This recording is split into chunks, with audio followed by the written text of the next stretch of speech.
கதையின் பெயர் வரமடி நீ எனக்கு. அத்தியாயம் 14. இல்லைப்பா, எனக்கு விஷ்ணு அண்ணாவை பார்த்தா தான் கொஞ்சம் மனசு ஆறுதலாக இருக்கும் என்று வர்ஷினி கூறினாள். இப்போ என்ன வருஷம், உனக்கு விஷ்ணுவை பார்க்கணும் அவ்வளோதானே? நாங்கள் ஹாஸ்பிட்டல் போனதும் உனக்கு வீடியோ கால் பண்ணி விஷ்ணுவை காட்டுறோம், ஓகே தானே என்று சரஸ்வதி கேட்டார். ஓகே தான்மா, இருந்தாலும் என்று இழுத்தாள். இருந்தாலும் எல்லாம் இல்லை வர்ஷு, புரிஞ்சுக்கோ. நீ ரொம்ப டயர்டாக இருக்க, நைட்டு பூரா தூங்கவே இல்லை. இதில் ஹாஸ்பிட்டலில் வேற அலைஞ்சி தெரிஞ்சிருக்க.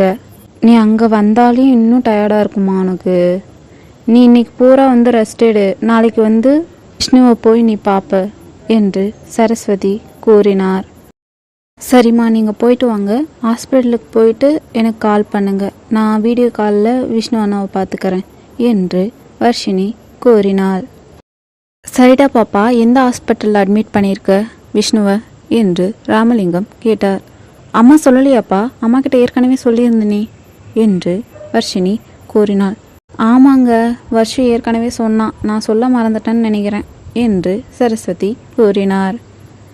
சரிடா சொல்லு, எந்த ஹாஸ்பிட்டல் என்று ராமலிங்கம் கேட்டார். மீனாட்சி ஹாஸ்பிட்டல் தான்ப்பா. சரிம்மா வர்ஷு, பார்த்துரு, வீட்டை லாக் பண்ணிக்கோ, நாங்கள் அங்கே ஹாஸ்பிட்டல் போயிட்டு உனக்கு கால் பண்ணுறோம் என்று சரஸ்வதி கூறினார். அம்மா பாப்பா பத்திரமா இரு என்று ராமலிங்கம் கூறினார். சரிங்கப்பா, நான் பார்த்து இருந்துக்கிறேன். நீங்கள் அங்கே ஹாஸ்பிட்டல் போயிட்டு விஷ்ணுன்னு கேளுங்க, சொல்லுவாங்க அவங்களே என்று வர்ஷினி கூறினாள். அப்புறம்ப்பா, விஷ்ணு அண்ணா என்னோட சொந்த அண்ணான்னு தான் சொல்லி வச்சுருக்கேன். அப்பா அம்மா ஊரில் இருக்காங்க, வர லேட்டாகும். அண்ணா ஊரில் இருந்து சண்டை போட்டு வரும்போது தான் ஆக்சிடெண்ட் ஆயிடுச்சின்னு சொல்லி வச்சுருக்கான்ப்பா. எல்லாருக்குமே ஹாஸ்பிட்டலில் அப்படி தான் தெரியும், நீங்களும் அதையே மெயின்டைன் பண்ணிக்கோங்க என்று வர்ஷினி கூறினார். சரிம்மா, நாங்கள் பார்த்துக்குறோம், அதுதான் நீ ஏற்கனவே டீட்டெயிலாக என்கிட்ட சொன்ன இல்லை என்று சரஸ்வதி கூறினார். ஏம்மா சரசு, நீ விஷ்ணுக்கு ட்ரெஸ் எதுவும் எடுத்துக்கலையா? நான் கேட்கவே மறந்துட்டேன்.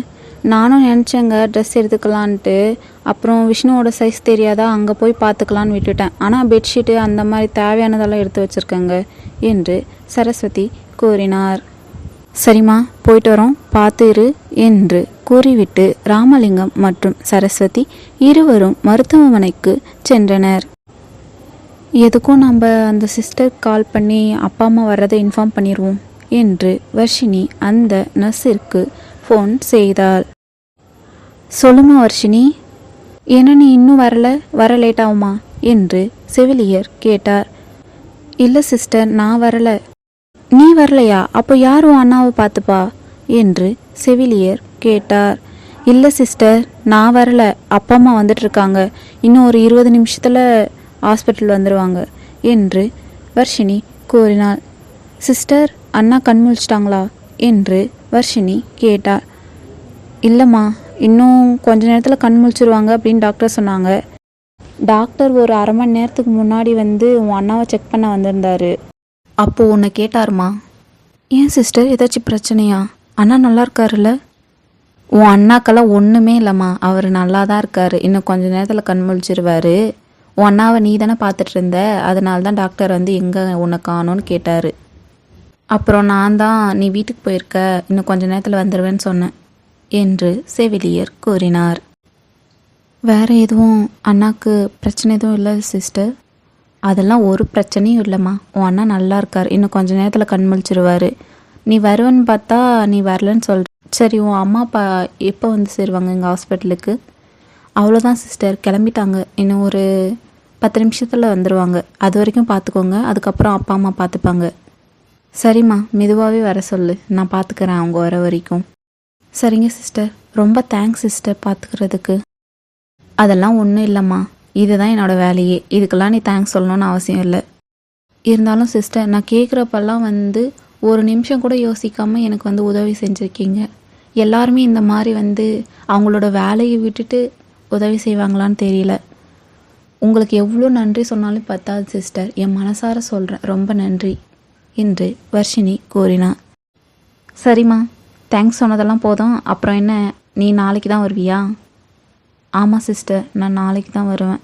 இப்போ அப்பா அம்மா வந்துட்டுருக்காங்க. சரி, இன்னைக்கு நீ நல்லா ரெஸ்ட் எடுத்துகிட்டு நாளைக்கு வா, காலையில் உன் அண்ணாவை ஹாஸ்பிட்டலில் சேர்த்ததுலேருந்து ஈவினிங் வரையும் நீ தான் வந்து அலைஞ்சிட்டு இருந்த. அதனால் நீ நல்லா ரெஸ்ட் எடுத்துகிட்டு நாளைக்கா பார்க்கவா, அதான் அப்பா அம்மா வந்துட்டுருக்காங்கன்னு சொல்கிறல்ல, அதுவும் இல்லாமல் நாங்கள் எல்லாரும் இருக்கோம்ல, பார்த்துக்குறோம் என்று செவிலியர் கூறினார். Thanks sister. மறுபடியும் நீ ஆரம்பிச்சிட்டியா உன் தேங்க்ஸ் படலத்த? தேங்க்ஸ் சொன்னதெல்லாம் போதும், போய் ரெஸ்ட் எடுப்போ என்று செவிலியர் கூறிவிட்டு தனது தொலைபேசியை வைத்தார். நல்ல பொண்ணு, கள்ளங்கபடம் இல்லாமல் பேசுது. ஆனால் இந்த பொண்ணோட வீட்டில் தான் இப்படி நடக்கணுமா? அந்த பொண்ணோட அண்ணாக்கு ஆக்சிடெண்ட் ஆனதுலேருந்து அந்த பொண்ணு தான் ஓடி ஓடி போய் பார்த்துக்குச்சு. எல்லா பொண்ணுங்களும் இந்த காலத்தில் அவங்க அண்ணாவை பார்த்துப்பாங்களா இப்படின்னு தெரியல என்று செவிலியர் மனதிலேயே நினைத்து கொண்டார். ராமலிங்கம் மற்றும் சரஸ்வதி இருவரும் மருத்துவமனைக்கு சென்றடைந்தனர். எங்க விஷ்ணுவை எங்கே அட்மிட் பண்ணியிருக்காங்கன்னு தெரியலையே, எந்த ரூமுன்னு வேற தெரியல என்று சரஸ்வதி கேட்டார். இரு சரசு, போய் அங்கே ரிசப்ஷனில் இருக்கிறவங்க கிட்ட போய் நான் கேட்டு வரேன் என்று கூறிவிட்டு ராமலிங்கம் மருத்துவமனையின் வரவேற்பறைக்கு சென்று விஷ்ணுவின் அறையின் கேட்டார். இங்கே விஷ்ணுன்றவங்கள எந்த ரூமில் அட்மிட் பண்ணியிருக்காங்க என்று கேட்டார். விஷ்ணுவா, இருங்க செக் பண்ணி பார்த்துட்டு சொல்கிறேன் என்று கூறிவிட்டு விஷ்ணுவின் அறை எண்ணை ராமலிங்கத்திடம் கூறினார். சரிம்மா, தேங்க்ஸ் என்று கூறிவிட்டு சரஸ்வதியிடம் சென்றார். எங்க எந்த ரூம் நம்பராங்க, எந்த ரூமில் இருக்கானா விஷ்ணு? 302 சரசு. சரிங்க, வாங்க போகலாம் என்று கூறிவிட்டு இருவரும் விஷ்ணு இருக்கும் அறைக்கு சென்றனர். நீங்கள் தான் விஷ்ணுவோட அப்பா அம்மாவா என்று அங்கு இருந்த செவிலியர் கேட்டார். ஆமாம் என்று சரஸ்வதி மற்றும் ராமலிங்கம் பதிலளித்தனர். நான் ஃபோனில் பேசின அந்த நர்ஸ் நீங்கள் தானே என்று சரஸ்வதி செவிலியரிடம் கேட்டார். ஆமாம், நான் தான் பேசினேன். ரொம்ப தேங்க்ஸுங்க பார்த்துக்கிட்டதுக்கு விஷ்ணுவை என்று ராமலிங்கம் செவிலியரிடம் கூறினார். அதெல்லாம் ஒன்றும் இல்லைங்க, என்னோட வேலை தானே. இன்னும் விஷ்ணு கண் முழிக்கலையா? எவ்வளோ நேரம் ஆகும் இன்னும் என்று சரஸ்வதி கேட்டார். அவ்வளோதாங்க, இப்போ கண் முழிச்சிருக்கணும், இன்னும் கொஞ்ச நேரத்தில் முழிச்சிருவாருன்னு நினைக்கிறேன் என்றார் செவிலியர். எனக்கு தெரிஞ்சு இன்னும் ஒரு 10 நிமிஷத்தில் கண் முழிச்சிருவாங்கன்னு நினைக்கிறேன். நீங்கள் பாருங்கள், நான் மற்ற பேஷண்ட்ஸை போய் பார்க்குறேன் என்று கூறிவிட்டு செவிலியர் விஷ்ணுவின் அறையை விட்டு வெளியேறினார். நிறைய அடிபட்டிருக்கு போலங்க.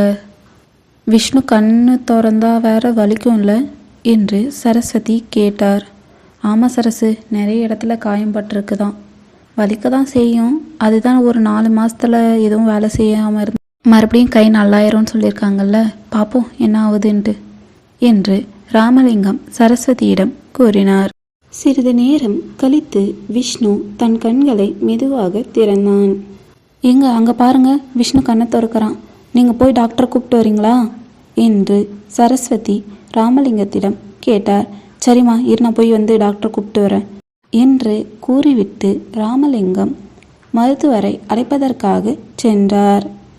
ஏன் என்னாச்சு, பதட்டமாக வந்துட்டுருக்கீங்க என்று செவிலியர் ராமலிங்கத்திடம் கேட்டார். விஷ்ணு கண்ணை திறந்துட்டான், அதான் டாக்டரை கூப்பிட்டு வந்துட்டுருக்கேன் என்று ராமலிங்கம் செவிலியருக்கு பதிலளித்தார். சரி நீங்கள் போங்க, நான் டாக்டரை கூப்பிட்டு வரேன் என்று கூறிவிட்டு செவிலியர் மருத்துவரை அழைப்பதற்காக சென்றார். ராமலிங்கமும் விஷ்ணு இருக்கும் அறைக்கு மறுபடியும் வந்தார். ஏங்க டாக்டர் கூப்பிட்டு வரலையா என்று சரஸ்வதி கேட்டார். இல்லைம்மா, நர்ஸ் டாக்டரை கூப்பிட்டு வரேன்னு சொல்லியிருக்காங்க, அதான் நீங்கள் போங்க நான் கூப்பிட்டு வரேன்னு சொல்லிட்டாங்க, அதாம்மா மறுபடியும் ரிட்டர்ன் வந்துட்டேன் என்று சரஸ்வதியிடம் கூறினார். விஷ்ணு மெதுவாக தன் 2 கண்களையும் திறந்தான். முதலில் அவனுக்கு தான் எங்கு இருக்கிறோம் என்பதே புரியவில்லை. அறையினில் உள்ள அனைத்து இடத்தையும் சுற்றி பார்த்தான். அதில் அவனுக்கு தெரிந்த யாவும் புலப்படவில்லை. விஷ்ணு நன்றாக கண் விழித்ததை பார்த்ததும் ராமலிங்கம் மற்றும் சரஸ்வதி இருவரும் விஷ்ணுவின் அருகில் சென்றனர். விஷ்ணு, உனக்கு இப்போ நல்லா இருக்குல்லப்பா? தலை கை கால் எங்கேயாச்சும் வலிக்குதாப்பா?